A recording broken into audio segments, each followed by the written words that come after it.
दुनिया में कोई भी चीज़ माँ के नेमुल बदल नहीं हो सकती। ना तो माँ जैसा रिश्ता कहीं मिल सकता है और ना ही माँ जैसा प्यार कोई हमसे कर सकता है। बहुत खुश नसीब होते हैं वो लोग जिनके पास उनकी माँ जिंदा और सलामत होती है। माँ की शान पर लिखने के लिए शायद हमारे अल्फाज भी कम पड़ जाएं, लेकिन फिर भी एक छोटी सी नज़्म पेश करती हैं कि माँ के बगैर इंसान का वजूद और इंसान की ज़िंदगी किस तरह हो जाती है। हासे सारे मुक गए मेरे, दुखा मैनू मार मुकाया।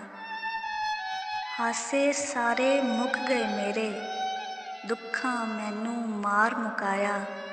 ਇਹੋ बैठी सोचदियां मैं ਹੁਣ तू सीने लावेंगी।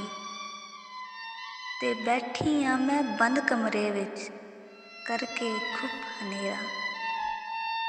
बैठी ਆਂ मैं बंद कमरे विच करके खुब हनेरा। बूहा तकदी रहनी ਆਂ ਹੁਣ तू मैनू बुलावेंगी। ते तेरे बाजों कोई न सांभे ते कोई न लावे सीने। तेरे बाजों कोई न सांभे ते कोई न लावे सीने।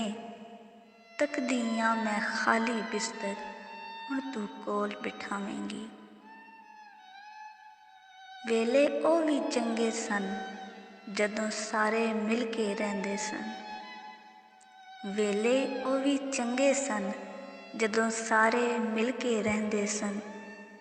अखां मेरियां दीद नूं तकन ਹੁਣ तू ख्वाब विच आवेंगी।